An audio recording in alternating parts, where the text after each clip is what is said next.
Nella casa c'è un amico fedele che ogni giorno accanto a me rimane. Con quegli occhi grandi e quel muso dolce mi riempie il cuore di un amore semplice.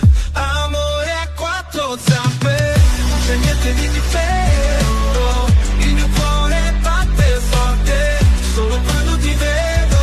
Con te ogni giorno è un'avventura. Sei la mia gioia, la mia dolce creatura.